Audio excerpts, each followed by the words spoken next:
Like most of the kingdoms of Westeros, it's full of smaller and minor houses that, despite their size and small role in the story, have some very interesting history and lore. There are even a handful of houses that some might consider large, where the history and lore we currently have is, while interesting, very limited given their size. It's only right and fair that these smaller houses step into the spotlight as we draw near to the end of our journey across the north. Before we delve into the current houses of the north we have lore about, we should quickly mention House Blackwood. House Blackwood is most well known as hailing from Raventree Hall, meaning they are a house of the Riverlands. But it appears that House Blackwood family legend states they were originally from the north, controlling most of the Wolfswood before being driven south and out of the north by the kings of winter of House Stark. There does appear to be some runic records that suggest this may in fact be true. House Burley is one of the northern mountain clans who dwell in the mountains north of Winterfell and in the foothills along the shore of the Bay of Ice. Most mountain clans generally considered petty lords. The clansmen of the north should not be confused with the mountain clans of the Vale of Arryn, who are often considered savages and wildlings. They blazon their arms with a white knife in a blue pile on white. Lothar Burley served as Lord Commander of the Night's Watch at the time when Queen Alysanne Targaryen journeyed to the north and visited the Wall in 58 AC. During his command, he oversaw the Watch at a key moment of royal attention, when the Queen took a keen interest in the state of the Wall and the men sworn to defend it. Though little else is recorded of his tenure, his position during such a notable visit suggests that the Lord Commander was held in sufficient regard by both the Watch and the Crown.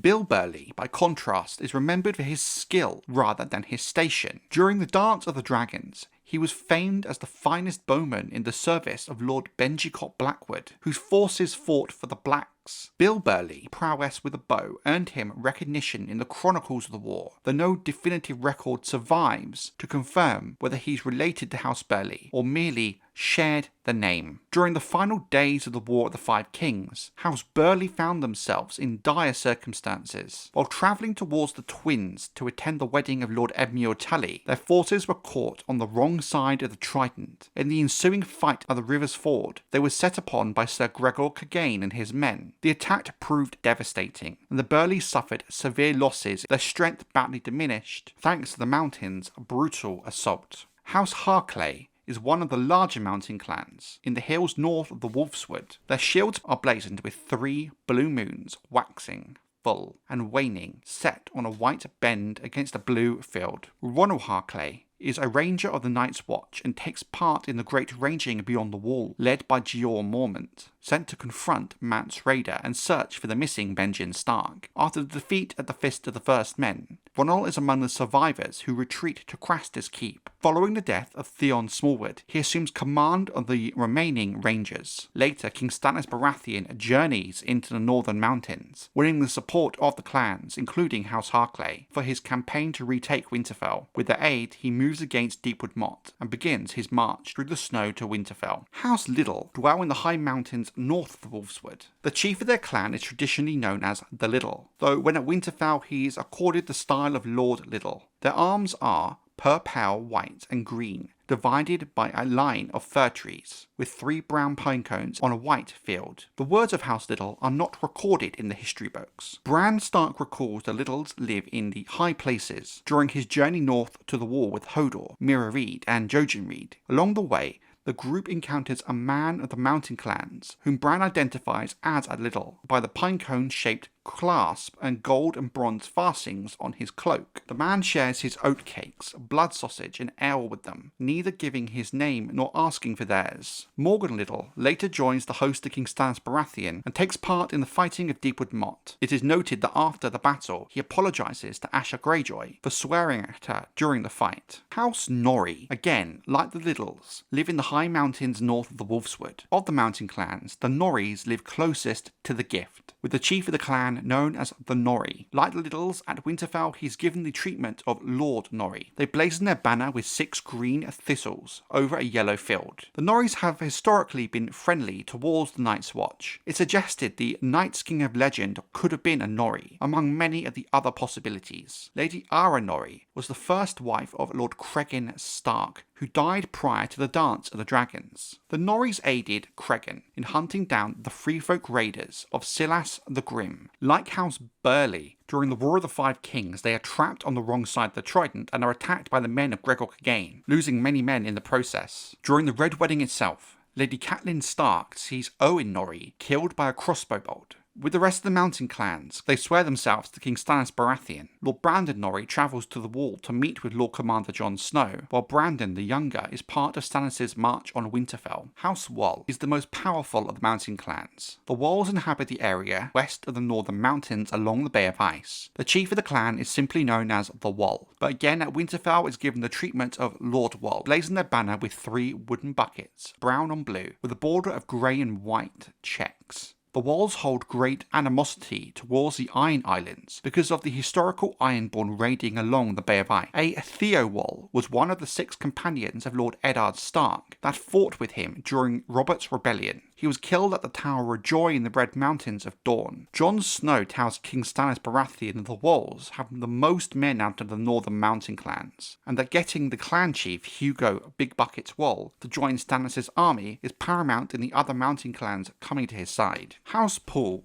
is another minor noble house sworn to House Stark. Their arms are blazoned as a blue plate on a white field, bordered by a grey treasure. Jeyne Poole, the daughter of Varon Poole, the steward of Winterfell, is Sansa Stark's closest friend. Varon and Jeyne travel south with Lord Eddard Stark to King's Landing as part of his retinue after he's named Hand of the King by Robert Baratheon. During the Hands tourney, Jeyne confides her crush on Lord Beric Dondarrion to Sansa. Following Ned Stark's arrest, Varon Poole is killed in the fighting in King's Landing, with Jeyne taken into custody by Peter Baelish, who trained her as a prostitute. The Lannisters later deliver her to House Bolton, where she's forced to marry Ramsay Bolton while posing as Arya Stark. The presence of this Arya at Winterfell stirs the northern mountain clans and several northern lords to rally to King Stannis Baratheon, determined to free Ned's girl.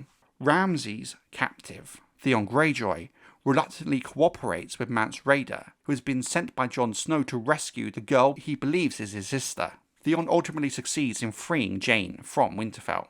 House Cerwyn of Castle Cerwyn is a noble house from the north and one of the physically closest bannermen to House Stark, with their seat lying only a half a day's ride away from Winterfell. Their banner is a black battle axe on a silver field, their words honed and ready. A Lord Cerwyn was believed to have been the closest friend of Lord Cregan Stark, who was Lord of Winterfell and Warden of the North during the Dance of the Dragons. Given that House Cerwyn supported the Black faction, and Lord Cerwyn was present at court in King's Landing during the Hour of the Wolf. A Lord Robard Cerwyn later wed Argyle Stark, daughter of Edric Stark, the granddaughter of Lord Cregan. The Cerwyn blazon is seen by Bran Stark at Winterfell after Robb Stark calls his banners after the arrest of Eddard. While the host is encamped there, a Bolton man stabs a Cerwyn man at the smoking log in the winter town outside the castle. Lord Medgar Cerwyn arrives at Winterfell with his daughter, Jonelle,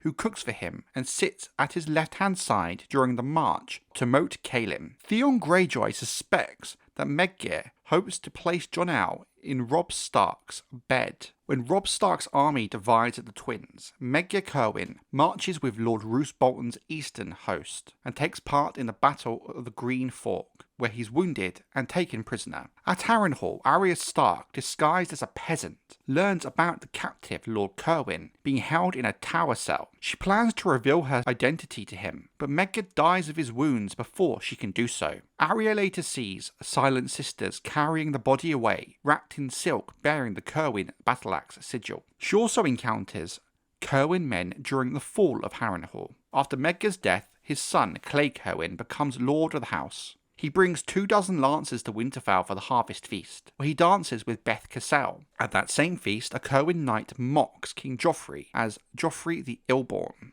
Later, Cley raises 300 men to join Roderick Cassel in the campaign to drive the Iron Men from the Stony Shore and Torrens Square. Roderick halts at Castle Cerwyn before marching on Winterfell after it's captured by Theon Greyjoy. Cley approaches the castle wall under a peace banner to announce Roderick's wish to parley with Theon, but following Ramsay Snow's betrayal, Cley Cerwyn is slain by Bolton men during the fighting in the Winter Town. His corpse with an arrow through his eye is presented to Theon. After the sack of Winterfell, after crossing the Ruby Ford, Roose Bolton leaves 600 men behind to guard the crossing, many of them Cerwyn soldiers under the command of Sir Kyle Condon, Lord Megger's former right hand. Their fate after the Red Wedding is unclear. After the War of the Five Kings is over, Lady Jonelle Cerwyn ultimately swears fealty to Lord Roose Bolton as new Warden of the North, and House Cerwyn contributes troops to Ramsay Bolton's siege of Moat Cailin to root out the Ironborn invaders. The Cerwyn banner is later seen when Roose gathers the Northern Lords at Barrow Hall and Cerwyn cousins attend Ramsay's wedding to Arya Stark, in truth Jeyne Poole. Despite this, Roose remains wary of the Cerwyn's loyalty, with some Cerwyn survivors from the earlier fighting at Winterfell rallying to the banner of Stannis Baratheon. House Flint of Widow's Watch is from the east of the north. They are probably the most powerful of the 4 branches of House Flint, though the Flints of the Mountains claim to be the oldest and original branch. Out of all the branches of House Flint, they are the ones we know the most about. Their banner is a blue field strewn with white caps on yellow cheek with a pair of blue eyes, with their motto being ever vigilant. It suggested that the Knights King of legend could have been a Flint, among many other possibilities. A Lord Commander Roderick Flint is regarded as one of the worst commanders of the Night's Watch for trying to make himself a king beyond the wall. One dark legend surrounds the Night Fort is the murder of the brave young Danny Flint. A branch of House Flint held the Wolf's Den for at least 100 years after the execution of the Grey Starks. After Robb Stark calls his banners at the arrest of Eddard Stark, Maester Luwin explains that while some houses, such as the Carstarks, Boltons and Hornwoods, gather at the Wintertown, others such as the Reeds and Risewells and Dustins, and also Lord Manderley and the Flints, are waiting to join him on the march along the King's Road.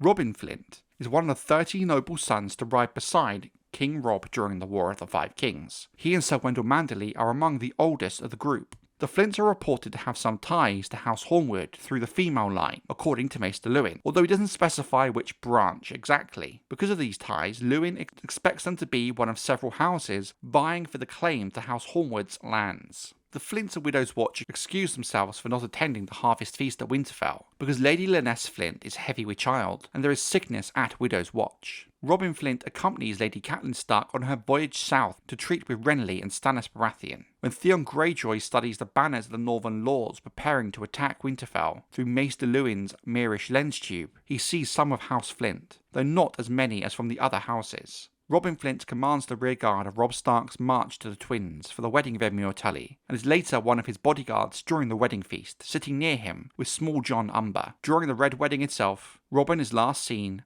surrounded by Freys, their daggers rising and falling. House Locke of Oldcastle is one of the older houses of the north. Their banner bears 2 crossed bronze keys on a white pale set against the purple field. After the execution of House Greystark, the Flints held the Wolf's Den for 100 years, followed by the Locks, who controlled it for nearly 2 centuries. During the War of the Five Kings, Sir Donald Locke is captured by the Lannisters, likely at the Battle of the Green Fork. A Sir Malador Locke joins the Great Ranging Beyond the Wall, led by Jeor Mormont, Lord Commander of the Night's Watch. He is placed in charge of the baggage train and pack horses. When news reaches the Watch of the wildling advance on the Fist of the First Men, Malador argues in favour of retreating back to the Wall. He does not, however, return to Castle Black after the defeat at the Fist and the mutiny at Craster's Keep, citing his age and the difficulty of the journey. Sir Donald, held captive at Harrenhal, is eventually freed by Roose Bolton. While travelling to the Twins for the wedding of Lord Edmure Tully, members of House Locke are caught on the wrong side of the Trident and suffer heavy losses during an attack by Sir Gregor Clegane.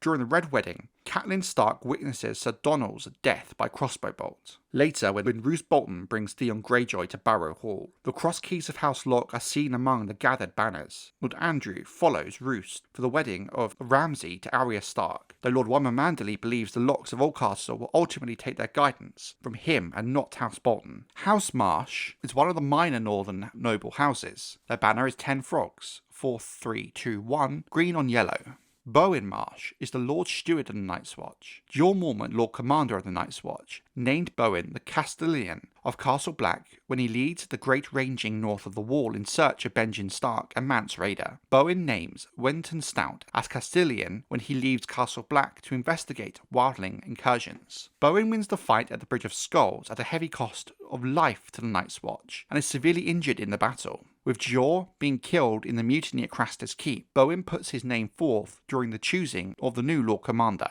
He withdraws his name after receiving few votes and throws his support behind Janos Slynt. Jon Snow is ultimately chosen instead. Bowen is among the Brothers of the Night's Watch to stab Jon at the end of A Dance with Dragons.